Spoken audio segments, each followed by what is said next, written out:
Good morning, Internet and comic fans. Welcome to the Merry Monday Mail Call Show. It's a super Merry Monday Mail Call Show. We have a lot to talk about. Movies, you name it. It's going to be very Superman related and themed today.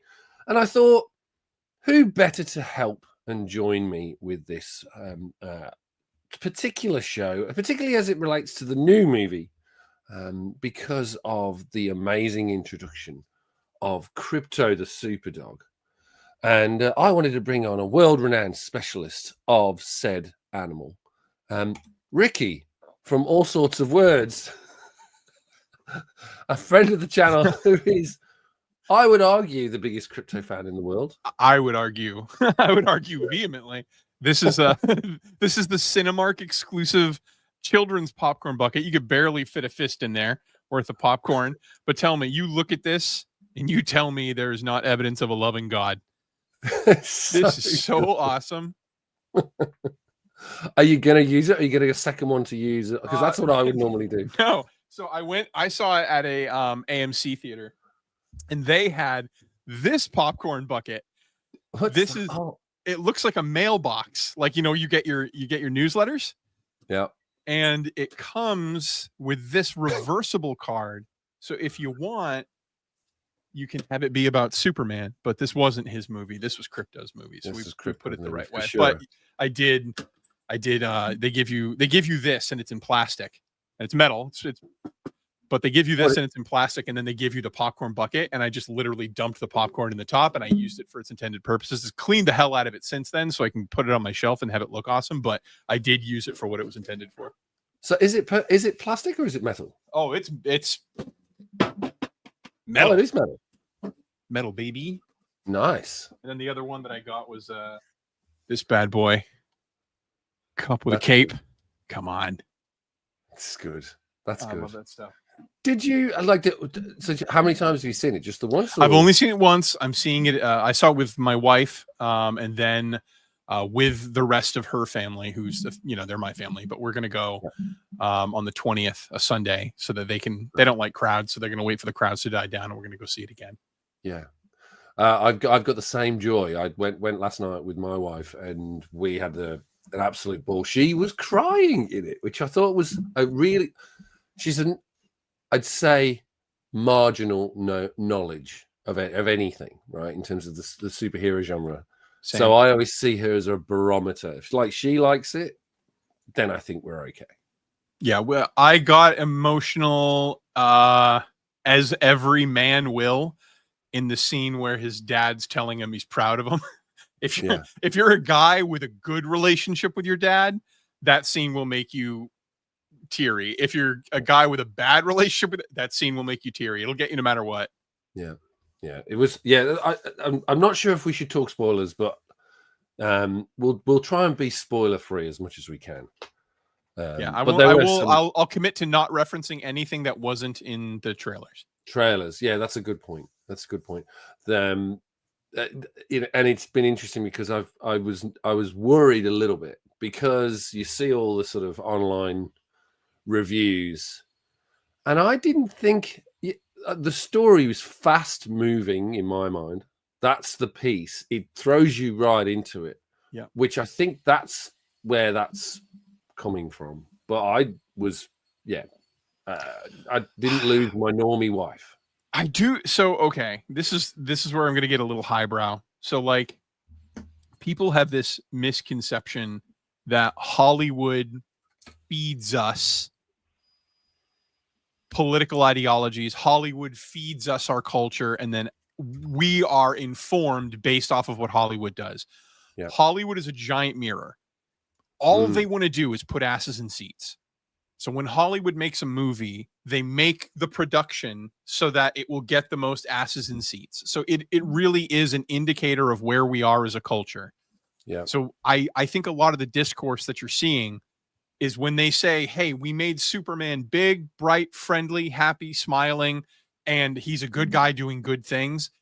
It really does come off as, like the movie says, punk rock, and how James Gunn says is punk rock, because like there's been this idea, especially for the last 15 years with the Cavill verse, that like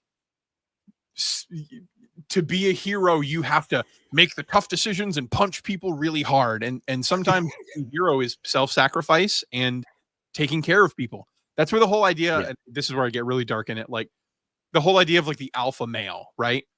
It was a scientist who was studying wolves. And he was studying wolves and he found an alpha male, and he stood at the front of the pack. He was the toughest. He was the biggest. He was the strongest. He ate first and he got taken care of first. Well, one of his assistants said, "Hey, did you notice that you've only been studying wolves in captivity? You haven't really been studying wolves in the wild. So you should really go confirm what you found." So he goes into the wild and he studies the wolves, and it's the complete opposite. A free wolf, not in captivity, the leader of the pack, eats last, makes sure everyone else gets taken care of first. He's the first to die if shit goes sideways. Yeah. And so it really threw things on its side. So when you hear in modern media today, like talking about like alpha mentality, I want my Superman to be like Cavill and stoic and strong. Really what you're talking about is a scared animal in a cage. Yeah. And so I know that's a lot to get through your head. No. I get it. I completely really get it. do believe that a lot of this discourse is coming from the fact that like this movie's holding up a mirror to be like, I know that you guys are used to seeing heroes punch real good, but like, you know, saving animals and like stopping to make sure people are okay and then getting back into the fight, making sure people aren't getting hurt. It is Superman. And I was there for it. Yeah, and I saw one of your videos a while back. And if you haven't checked Ricky's channel out already, get over there. Ricky, all sorts of words on YouTube. But there was the one video where you were talking about, and I think it was when the first trailer came out, and you were like, "This is what Superman is." And this, I think, the comparison between Spider-Man and Superman, and just this is the person you want to come and save you, and this person will save you. Which I thought was just it was just a good character. I mean, who do you want to get saved by? A guy in a mask where you can't see his face and he looks like a spider and he's spooky, or like a guy smiling at you and he's being like, "It's going to be okay. I'm the strongest being on earth. It's a house fire. I've got you." Ricky, we've been remiss. We have not introduced the chat. I will do that now, and then we will kick back on. So the toy box was first, apparently. Welcome.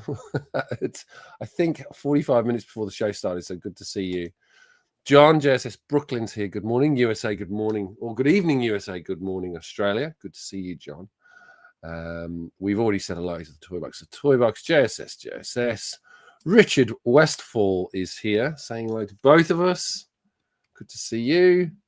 And we have, I think, Big Nasty's here. Yep, Big Nasty Comics is here. And I think we have one more. Naaman the Comic Book Worm. Great to see you. I know he's been doing a few little fun videos, sort of challenging what we were just talking about, Ricky, in terms of some of the discourse that happens around these films and like, oh, it's too woke, or oh, it's this. It's like, you know, they're trying new things. And I think your video recently said it better than anything that I've seen, is you can't just keep doing the same thing. You have to keep changing the character. And so every time you retell a story, it's a remix. It has to be a remix. Otherwise, you might as well just watch the old movie. It's hard because, like, how do you if you don't want a character to change at all, like, it's hard because it creates a sort of paradox, because we're obsessed with these characters that some of them are from the 30s. And so, like, if you want Superman to stop the train and then address a Chinaman, I guess you can, but like, he should change his way of speaking, his vernacular. People are actually, I heard a complaint earlier today. People were talking about how Ma and Pa Kent in the movie use like an accent and a way of speaking that like they're not used to, because it sounded very foreign to them. It was very old fashioned. Like, I'll get your boots for you. The nickname she has for John Kent. Like it's hard. How, I don't know if people really want things to remain as unchanged as they think they do. No. But as I say, I think James Gunn did a good job translating that old piece, that old setting, retaining the characteristics, or not the characteristics, I'd say more of the feeling of Superman, right? Like, that's the thing. He didn't, even with that revelation, shall we say, right in the middle, where it's like everything that you've been told is a lie, but actually, that didn't change him. And I love the end for that. You see the beginning where he's being Yes, restored, I see. Yeah. Oh, yeah. It and came then full it's like, circle in a great way. yeah, it was a wonderful, wonderful piece, that one. And again, those are the sort of moments when we can talk a bit more broadly about it. Those are the sort of moments where you sort of think, well, that was genius on, like James Gunn does those heart tugging moments really well and thoughtfully too. And crypto. And crypto. Let's go back to crypto, because that was quite honestly, it reminded me of my dog as well, because we've got a little doodle, right? So it sort of looks the same, but the mannerisms, it was just wonderful. And this idea that like he is just this rambunctious, fun little dog that cares deeply about the people that he cares about, and obviously protects those that, and protects them from anyone that sort of tries to mess around, which is what a dog does. But I just thought they realized, and it never felt forced. It never felt fake. It just was a really good rendition. And as I say, if you're a crypto fan and you've been sitting on crypto books, it must be an interesting time for you. Oh, so I said it. I know I said it in a live stream a while ago, but it bears repeating. The day before the trailer dropped, with like where he did the whistle, you see him hit the ground, and he does when you see crypto first come out. The day before that trailer, a 3.0 sold for $2,500. A 3.0. The day after the trailer drops, so the book sells for 2,500, trailer drops the next day, because I own the book and it's exceedingly rare. There's under 100 copies on the CGC census, and I have a 3.0, so I always keep track of like what's the book valued at, even though I'll never sell it. But the day after the trailer dropped, another copy sold for 4,800. Yeah. So the same grade, like that never happens. You know how that works. Like it's always like, oh, well, that was white pages and that was off white and that's a 6, and that's a 5. No, that's 3.0 trailer, 3.0, 2,500, 4,800 within 48 hours of itself. It was so like the immediate trailer had an impact. I haven't looked today to see what it's worth, but like, good God. It's a hard book to find. Not a lot of people took care of it. Not a lot of people have it. There's under 100 in the census. I will sell every other book in my collection. That'll be the last one to go. Yeah, I know exactly what you mean. We've also got the chats going. The chat don't seem to care about spoilers, it seems, but that's okay. Dope's joined us as well. Dope Comics, nice to see you, mate. Hope you're having a White Claw somewhere.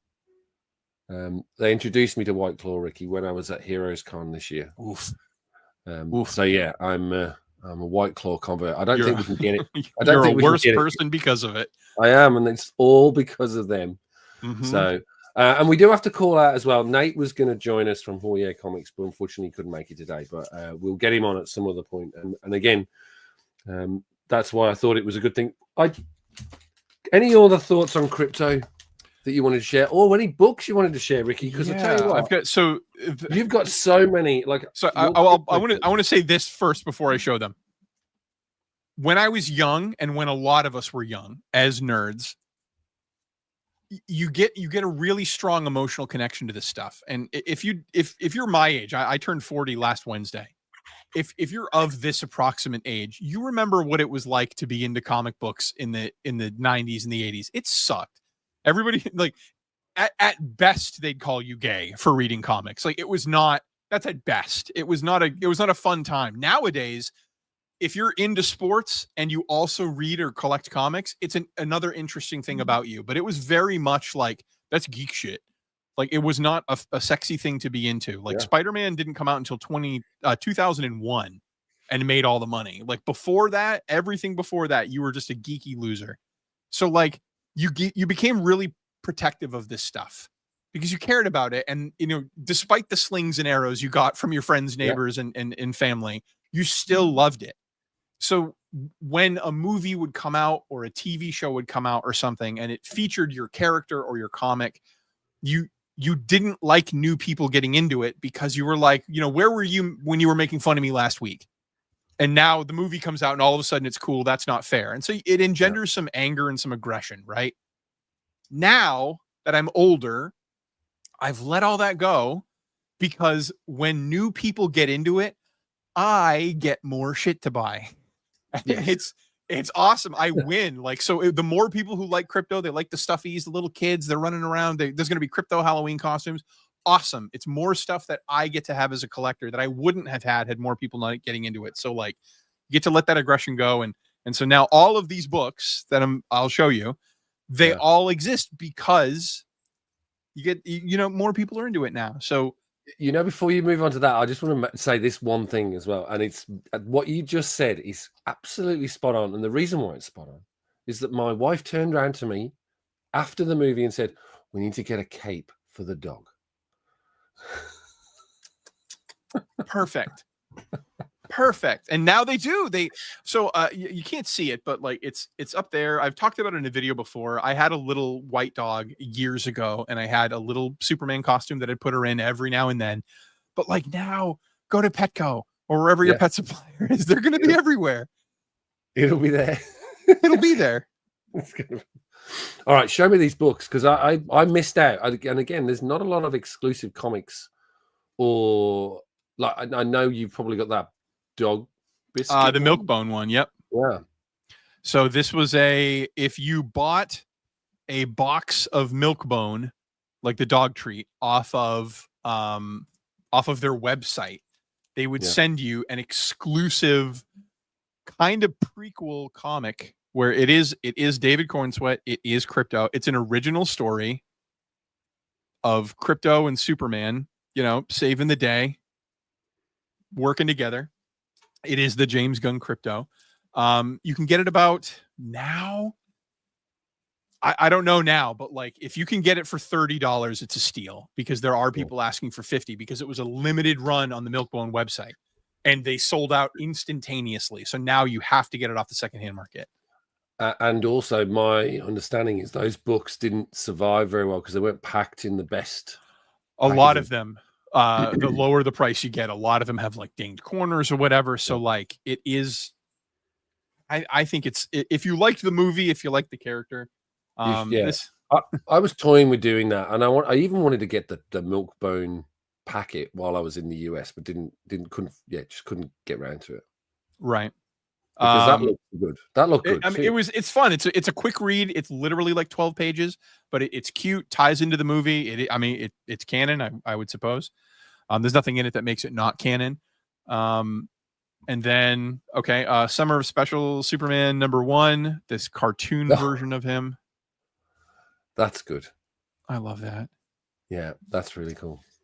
Is that foil or is it just print? It's just print. All of these. You could imagine. There's no foil covers or anything among them. Imagine a foil of that. Man, I wish, like Vampirella does it. Can't you just get rid of this stuff? You know what I mean? Oh, like, the extra. Just give me the. Get rid of the barcode. Give me the naked cover. I wish they would, especially with this next one. This Jay Lee cover. Little baby Superman walking off the ship. And then Crypto grabbing him, but like again, like so much big. Trade dress. I'm making you big. Hang on, because that needs to be shown off. There you go. I've been remiss this show. Look at that! Wow. Yeah, it was a beautiful cover, and then I like the little symbol, like the little crypto in the. Where is it? Who's the artist on that? That's Jay Lee. Oh, it's Jay Lee. Okay. Yep, Jay Lee. Really good. Then we have this one. And these are all new, right? These are all new. These are the ones that I'm showing you now are actually the same comic. They just had different covers. But I love that one. Yeah, that one's nice. And then this is the movie version of that. Yes. Yeah. Well, hang on. Isn't that the one that CGC? No, that's us. Isn't there an exclusive cover that CGC are doing as well?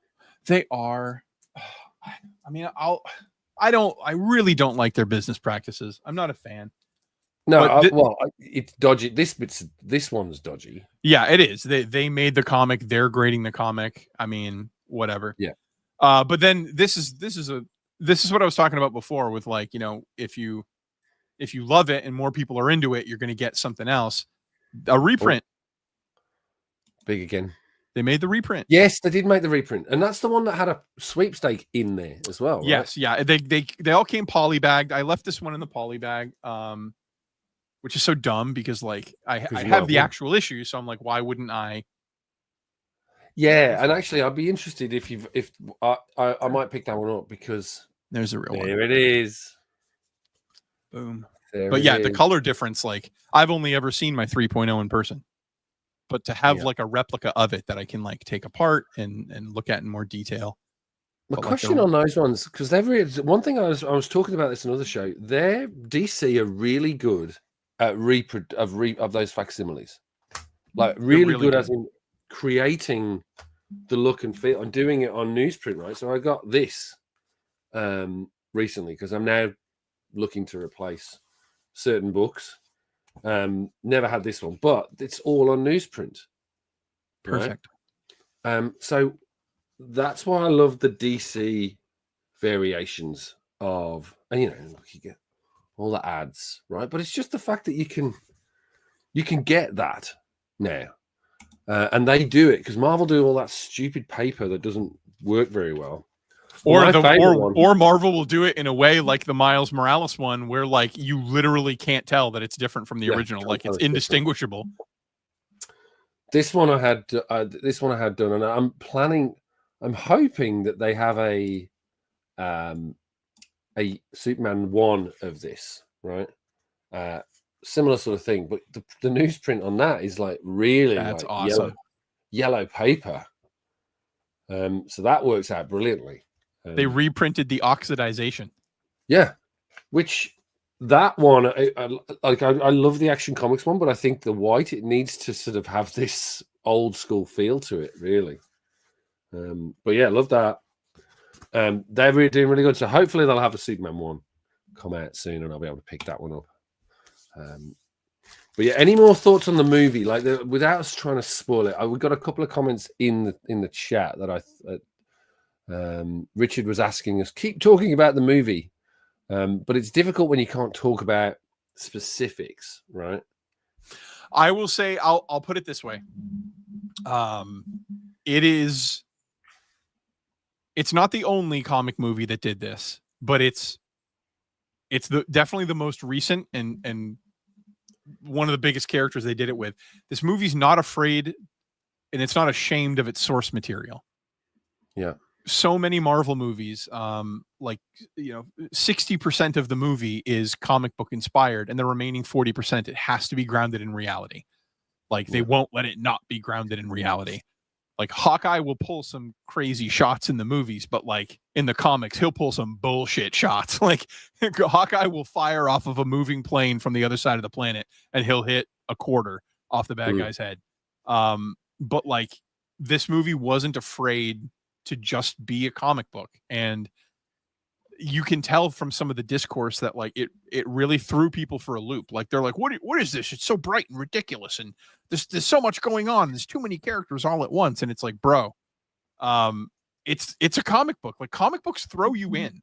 I don't know if you've ever pick up a random issue of Spider-Man. They're not retelling his origin, even if it's a number one. They've given Spider-Man a million number ones in the last couple of years. But like, if you pick one of those up, they're not going over his origin again. They're just throwing you into the story. That's what this did. It did it really well.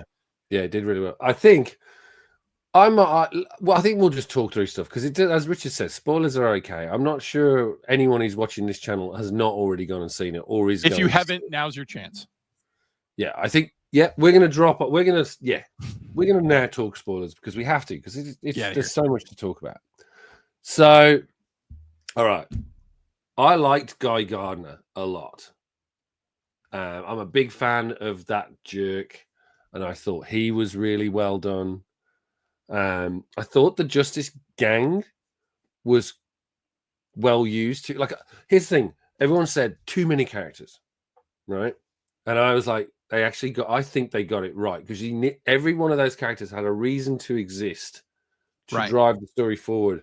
But it wasn't like, we'll just stick this person in because we need that. The only one I think was the Metamorpho piece, but worked brilliantly because then he became part of the story, right? And again, that we can talk spoilers. So Pocket Dimension piece was straight out of the comics piece, which I can imagine that's probably the one bit where everyone's going really goofy. But I'm like, makes complete sense. That's the sort of crazy stuff that Lex would do. And yeah, and then the quick reference to Mr. Mixie-Spittlelicht. Oh, I missed that. Oh, he said like, oh, it's a fifth dimensional imp. That's what he is. That's Mr. Mixie-Spittlelicht. That's who they were fighting from the fifth dimension. Yeah. Oh, I missed that. Oh my god! Like, so like it was a weird way to do it, and like you could make it so that like that thing that was in the sky was something he summoned, but like he said, yeah, it's just a fifth dimensional imp. They got it. That's what he is. He's a fifth dimensional imp. They got it. That was so. Oh, I actually never realized that, and I thought, and that whole scene that like I think there was some ballsy moves from James Gunn. If you think about how he marketed the movie, leading up to what you actually get on scene. That one was one. Real quick, if you like the first two trailers, that is literally the first half hour of the movie, just condensed. The first two trailers are the first half hour of the movie. And then once you're out of that first half hour, it's all new footage to you. But like they really do. If you like those two trailers, you'll like the movie. But if you saw those trailers and you said, I hate it, well, it's the first half hour of the movie. You don't need to go see it. But like, he really did give you a fair representation of like what you're going to get, because that's the beginning of the movie. Yeah. Yeah. We've got a couple of others joined us as well. So Chuck Hensey feels like a random storyline from the Triangle era of Superman. I said, I don't disagree, right? It was a bit disjointed, but it was meant to, because it's a comic book movie, right? So different things, but they all lead to that one point where, you know, it's all Lex and this is what he's usually trying to do. And I thought it was funny that was a nice hark back to the original Superman 1, right? Was the idea that Lex wants his own country. And how many times have you seen a Marvel movie where you've said like this is happening in New York? Where's Spider-Man? Like this is happening right now. This is a big deal. Where's Captain America? Like, where are these characters? Like, this is a unified universe. You know what I mean? So like, it would make sense that if something's happening right here, like a bunch of different people are going to show up, because it is a big, wacky universe that they all live in. And you might not know who everybody is. And that's a lot of the times in comics, as you know, that's how characters get introduced. Some shit's going down and some guy shows up in a cape. Yeah. So I thought that was a nice touch, right? Because to your point, people would just be fighting. What have you got there? I forgot to show this. Yeah, it's my Superman t-shirt. I have this, like, my third crypto shirt now. Another reason to get excited. I got like so there's a lot of crypto shirts coming out, which again, great. It's so good. There's so much like merchandise, and then like now when I'm sure when the Blu-ray comes out, I'm gonna have like an edition with him on it. It's just and then now that we're talking spoilers, Supergirl. Yes, that was I loved the fact that that she just literally rolled in and she's this like party girl, which was just so funny. And the fact that Crypto's my dog, I'm taking my dog back with me now. That's fine. Thanks for watching my dog, bitch. Perfect. And that's it. And I was talking about it earlier today, that like that scene did so much for the universe, because here's another Kryptonian who does not act like Clark, who does not look like Clark, who doesn't speak like Clark. She curses. Clark doesn't curse. Yep. And so what it did was we saw another Kryptonian on the screen, and it highlighted just how different Clark is, even amongst the remainders of his own people. Yeah. Yeah, I thought that was the bit that was good, because you're right. And actually my wife and I talked about that on the way through, that you could tell that it's the nurture, right? Yes. With Clark, that's so important for him. And the squirrel scene. So a lot of people have taken the mickey out of that, but I was like, that again, it just highlights that moment of like every life matters, right? Mm-hmm. He sees them all as precious. Yeah. And he got mad at them. He got mad at the Justice Gang because he's like, we could have done that cleaner. Guys, what are we doing? Yeah. Yeah. Again, another one of those moments where he thought about it and did it. So I think he's done a great job. I have high hopes now. I'm excited to go and see Supergirl now because I was like, oh, I was a bit like, oh, it's a bit of a weird choice to go next, right? But Yeah, now, I wasn't crazy about the actress either. I wasn't. I'm just not familiar. You know what I mean? Like I'm not saying like, oh, just look at her. She doesn't look like my Supergirl, but like I didn't know what to expect. And then just like her being a little tipsy because she's got trauma and she's been dealing with it with White Claws. Yep. That's I did a bit. I post watching it last night. I did a bit of research and realized what storyline they're taking it from as well. So very dark. Yeah, so it'll be an interesting play to see how that one goes. And then again, it's classic James Gunn. Like I didn't think David Corenswet was going to be any good, and I thought the suit looked crap right at the very beginning from all the press stuff, but it ended up looking spot on. Nobody cared about the trunks, and they all, it all worked really well. It all worked really well. And I know you like to get in when books are cheap. This is You Will Never, NEVER, see Action 252, the first Supergirl, this cheap again. You will never see it this cheap again. This is the time. I think they're gearing up to make the Supergirl movie like so tonally different. Like True Grit in space is what they're going for. And so it's going to be a lot darker. It's going to be a lot I think it's going to be what people were looking for out of like the Cavill type character. Like she's got some trauma. She dealt with some shit. If you haven't read Supergirl Woman of Tomorrow, read it and you will run out and you will buy an Action 252 because you can get like a 4.0 for about $3,000 now. When I got mine, it was $2,150. So it is slow, and that was 2 years ago. So it is slowly eking up. But like when that trailer drops for Supergirl and people see the tone they're going for, I think people are going to respond. And now it makes sense to me why Lobo's in that. Right. Again, I was like, what? I don't understand the mix. And as I say, doing a bit of researching, like, oh, wow. Okay. To your point, is dark. It's a trauma story. It's going to be fascinating to see how it plays out. So we have James is here too from MJ Comics. Great to see you, mate. We are both well. We were talking about that before the show. Caravan Hideout. Hope everyone has a good weekend. Good to see you. We've been very remiss. Fish is here. I think the best thing about the film is it made me want to see all of the characters again. I agree. It felt like it was leading up to a sequel, but it could survive without being. And if it had failed, you could see it as a standalone movie, right? Yeah. So it didn't play up too much to this. Oh, you need to watch this to get to this. It was like it was very standalone. So and Gunn's got me thinking because he's been very clear about the next Superman movie isn't a sequel in the way that you would think it is. That's what he keeps saying. He's saying like it's a different story, but like I don't think he wants to adhere to like a linear timeline like Marvel's been doing because it kind of paints you into a corner. Like if you self-select and you miss something in the Marvel universe, you're kind of boned because they call back to so much stuff. So actually on that's a really good point as well. So I remember watching the first moment when the screen comes up and you get the 3 million years ago. 3 centuries ago. 3 centuries ago. 3 days, 3 years ago, 3 years ago, 3 months ago, 3 hours ago, 3 minutes ago. And that's where I think he's going with this because he's opened this up where he can play anywhere now. He doesn't need to your point, be linear. He can go, though, just having that point and saying, well, actually, there's a history piece that I could do here, or, I can do the prequel, like the prequel comic that you've got, which is essentially just another day in the life, right? Those sort of things we can do. I'd really like to see a Superboy in the Legion of Superheroes. I'd really like to see that.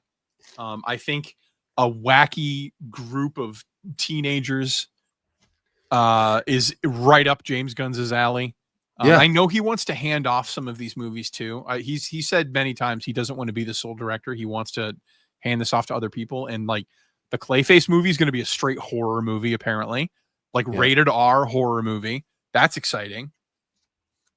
Then we're also getting Swamp Thing. Swamp Thing's supposed to be a straight up horror movie, rated R horror movie. I didn't know we were getting Swamp Thing. I knew we were getting Clayface. I didn't know Clayface, we were getting Swamp Thing.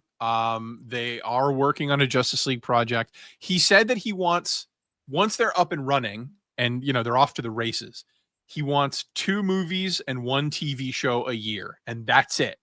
No more than that. 2 movies and a TV show. And so now after the success of Mr. Terrific, it's already been floated that like, how about like a Mr. Terrific-y kind of TV show? Like, would that work well? And then we are getting Lanterns. Yeah. Did you like Terrific? Did you like Mr. Terrific?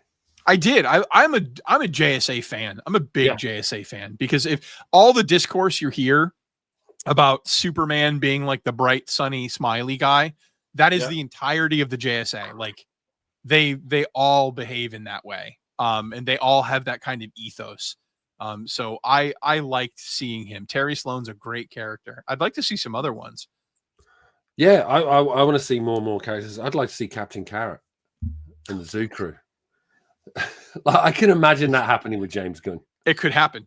Anything's on the table with him, which is like, that's what's so exciting about this. Like with Marvel stuff, it's like, well, that wouldn't work.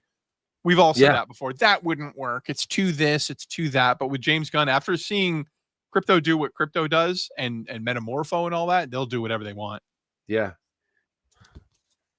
Got at least I got 1 key for this. So yeah, my first Mr. Terrific in there.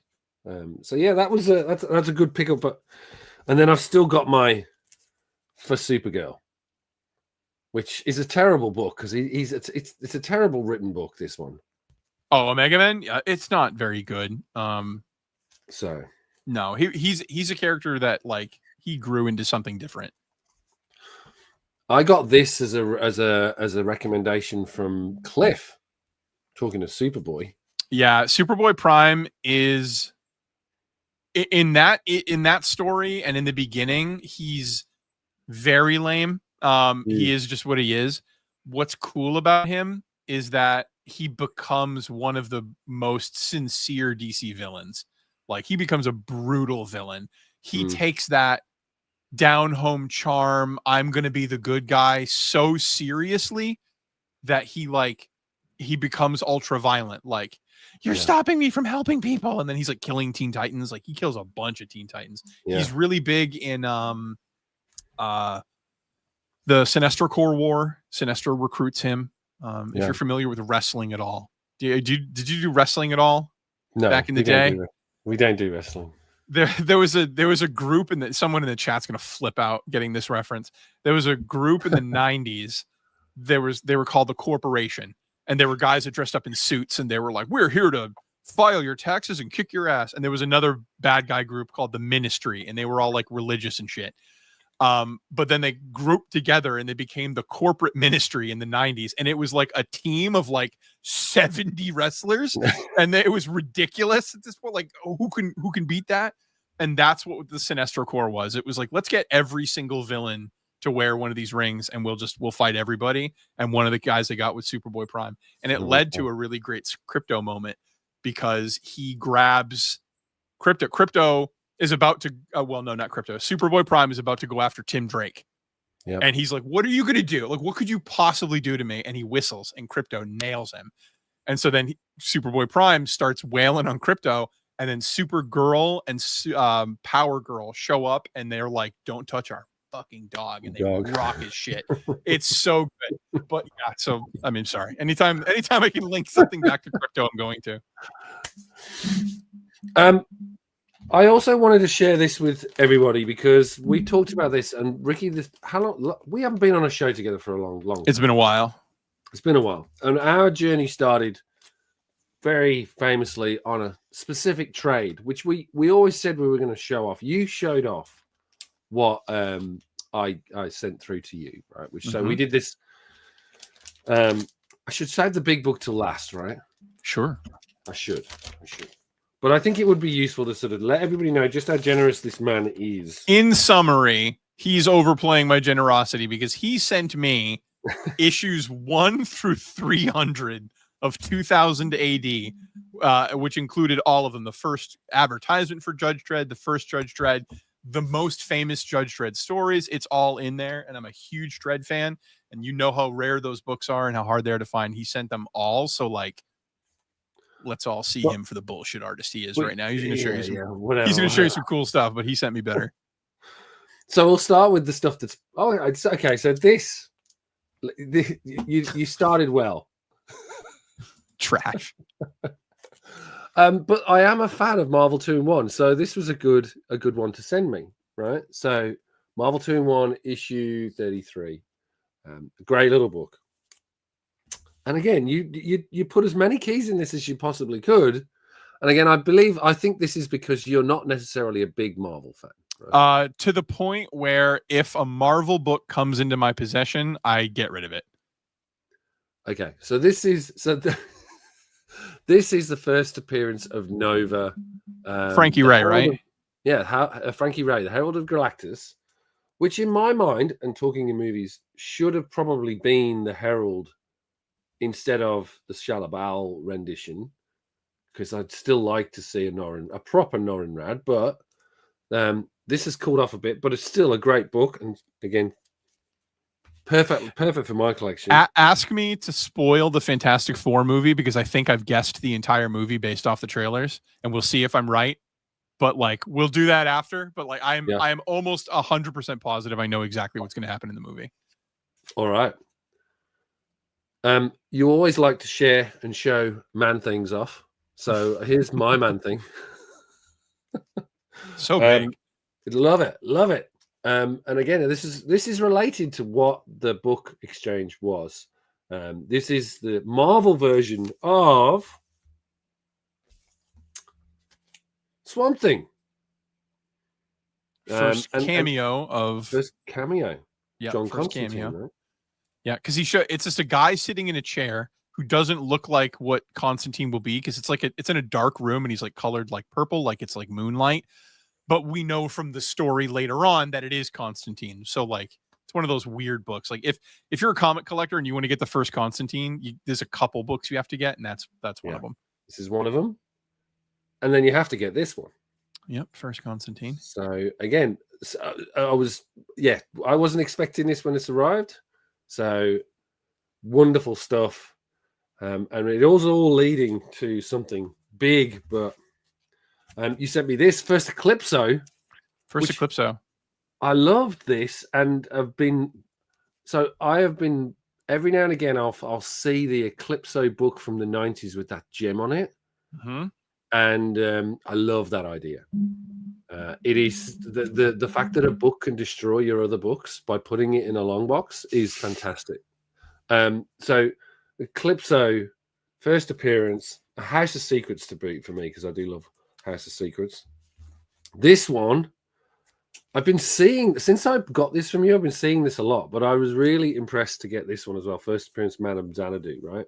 Yep, she's a great character. Every time there's she's like the first stop in every magical adventure. Whenever there's a DC magic story and they're like, oh God, we need more information, where do we go? They always visit Xanadu first. So love that. And it's that one was in really good shape. I was surprised that you let that one go. Yeah, I mean, a lot of these books, I love the DC universe. I'm just not crazy into the magic side of it, but I found myself with a lot of these magic character books. And then this one has, and it's a shame Nate from Hoyer is not here today as well to join us for this, because this is the introduction of one of his favorite characters, Amethyst of Gemworld. Amethyst of Gemworld, she's a great character. Underused. And this is the thing, to your point, Ricky, right? Like, I think James Gunn has his paint box is full, right? He could do anything. I'm a massive Bernie Wrightson fan, and so hopefully some of you can see where this is going. Swamp Thing #1. which is 4.5 CBCS slab. Swamp Thing #1. Very big surprise to get that, Ricky, because that wasn't what you sent to me or what was part of the deal. That was why I was saying you were being generous. This, ladies and gentlemen, is what we traded for. This beautiful book. And I have to say, it looks better than a 4.5. It does. It absolutely does. And I don't like it has, to your point, been pressed to within an inch of its pressed and clean. Yeah. Any more pressing and it will go down. It's like it is. But you're right, it doesn't look like a 4.5. It presents so much better than a 4.5. Right, but that's the limit of a 4.5. If that book died and was reincarnated as another book, it would be a 4.5. It is like a 4.5 to the end of time. That's as high as it'll get. Beautiful copy. And the inspiration for the character on the front is Louise Simonson. Did you know that? I did know that. Yeah. So her husband runs a scam where he gets breakfast off of people at conventions, and me and Mon Comics, we definitely paid for his breakfast. He shows up. So we're at a hotel at Terrificon, right? Yeah. And Simonson shows up, and he shows up in the morning, and he's just like looking around, like, oh, I think I'll try this breakfast place. And then like a fan recognizes him. They invite him to breakfast. They pay for him. And then he'll eat and he'll talk comics with you and he'll leave. And then we talk to the waitress and she's like, he's been doing this shit for decades. He shows up at the restaurant. He looks bewildered. People invite him. They pay for his meal. He'll sign something and he bounces. He's been getting free breakfast for decades. It's great. That is, he is, yeah. But you know what? He knows the deal. He'll answer all your questions. He's exclusively he'll talk about whatever you want. You want to talk about the Knicks? You want to talk about Swamp Thing? You want to talk about Thor, Frog of Thunder? He'll talk to you. Awesome. No, I would have loved to have been part of that because so it's funny because Chris Claremont was at at Heroes Con with Jim Starlin. So every morning we go for breakfast and you'd walk in and those two are having breakfast together. So they weren't looking bewildered and looking for their breakfast. So they clearly, one of them was paying there. But yeah, now I know I'm going to go to, whenever I have a con and there's Walt Simonson, I shall make sure to make the beeline first because I get, luckily I managed to get free breakfast. So I can say, oh, this gentleman is here with me. So that's. Oh yeah, he will 100%. Like if you walk by that, there was one breakfast place at Terrificon, the casino, and there's one breakfast place open every morning, and he was there every morning, and he'll be there with a different group of comic nerds, and they're all just. It's great. It sounds like I'm making fun of it, but like it's a good grift because it's an even exchange. He'll talk to you the whole time. Exactly. Well, that's the thing. It's not as if he's just doing that, and those comic book fans are not getting anything out of it. How often do you get a chance to sit down and talk to a creator? It's few and fair between. So yeah. Excuse me, Eric from SideQuest is here. Always a pleasure to see you, and it's very, very good to have you. We're almost at the end of the show, though, Ricky. I didn't have too much else to share. I've got a whole bunch of. Can I spoil what I think the Fantastic Four is going to be? Yeah, for sure. I believe I have the movie clocked. I think I have it clocked. So we saw at the end of Thunderbolts. Spoilers if you haven't seen it yet. The Fantastic Four ship is flying in.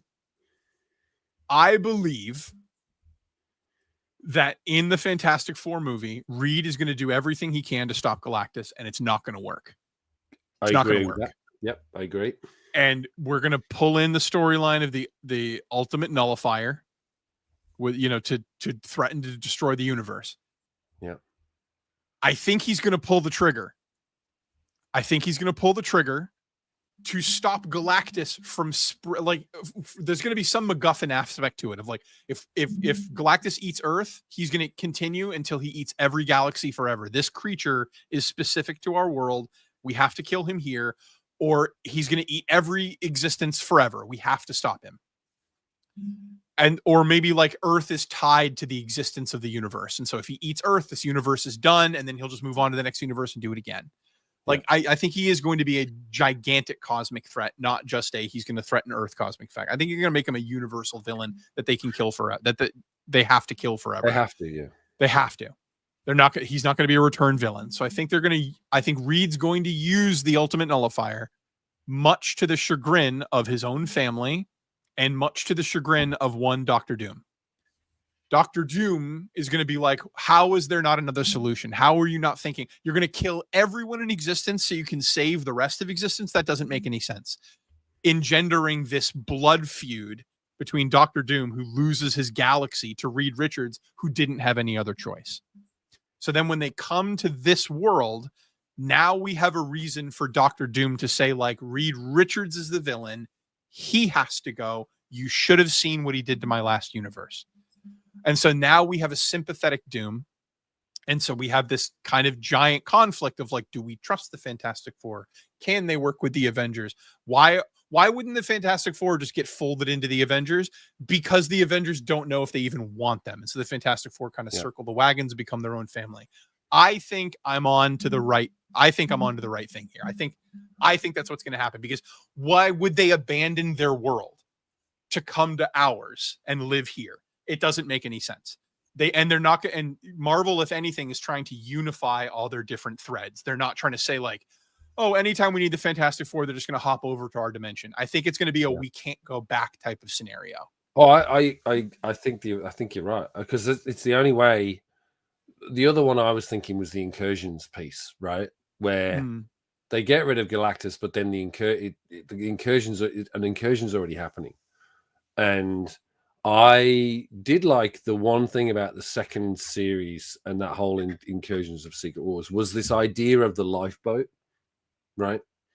Which is, if you're in that lifeboat, you could survive, and that's how Reed and co survive in Secret Wars at the very beginning, because all of these incursions have happened, and they're the last bit standing. And actually, the lifeboat, if you look at it, is the same structure that's in the first Secret Wars that the Beyonder takes them to Battleworld. So I was always like, I'm thinking that new rocket that they're in, there's two theories. One is Doctor Doom's in there, right? To your point about someone's just destroyed my galaxy. It was these people, and they're coming, right? Or it could be the Fantastic Four, but Doom's already there. But I do agree. They're going to dismantle that universe, whether it's an incursion or whether it's Galactus. Because that's why I think Marvel went with a female Fantastic Four, because she's going to die anyway. And then when we come to our world, there will be a new Silver Surfer. And that'll be the normal Silver Surfer that we all know and love. But the one that they're introducing, she's going to die on that planet or self-sacrifice. I don't know.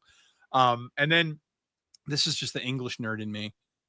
Doom is a synonym for fate. So when they say you're doomed, it doesn't necessarily mean bad. We associate it with bad now, but it means you're fated. You have no agency. It's going to happen the way it's going to happen. You're doomed. So Doom coming into the Marvel universe, embracing that namesake of, like, y'all are fated. The Fantastic Four are going to show up and they're going to blow up your planet just like they did mine. We have to stop them. And then you have this built-in conflict. I think that's exactly what's going to happen. I might be wrong with the details, but I think that's exactly the basis. I am feeling exactly where you're going with that. I think it's in my mind, you're accurate. That's how I'm seeing it as well. So, I will be doing a Fantastic Four special at some point as well. So when the movie comes out, I think we've got 27th of July. I think it is out, that one. So we've got about 2 weeks to go. Big summer. So, yeah. And then I think what's next? Supergirl's next year, right? Supergirl's next year. Yeah. Supergirl's next year. That'll be fun. All right, Ricky. Look, honestly, mate, it's been an absolute joy as ever.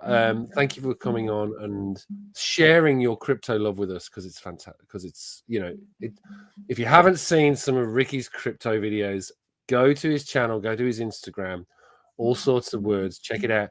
One more thing before we do go, though. Your new book, Ricky. My new book. Your new book. It came out. Something awful. Something awful. It isn't Available awful. on Amazon?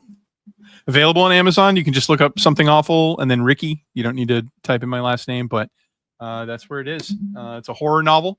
It's really fun. It was fun to write. It's pretty gruesome. It's a good one. And are you you've done 2 novels now, right? So this is your second novel. Yeah, that's my second novel. My first novel was like a young adult contemporary fantasy, The Amazing Mrs. Cadabra. Pretty much like puberty is an allegory for magic. and then a straight up horror novel. And then I'm currently writing my third book right now, 15 short stories about people shitting their pants. Is that not really kidding? Not kidding. 15 short stories about people shitting their pants. 15 independent short stories where at some point in time someone shits their pants. I should tell you. Well, off screen, I'll tell you about the story that might work for that storybook, which relates to a political figure. Oh, fantastic! Australians will get it. All right. With that, we will let Ricky go back to writing his third novel. It's been an absolute pleasure having you, sir, as always. I will see you very, very soon. I'll see you all very, very soon.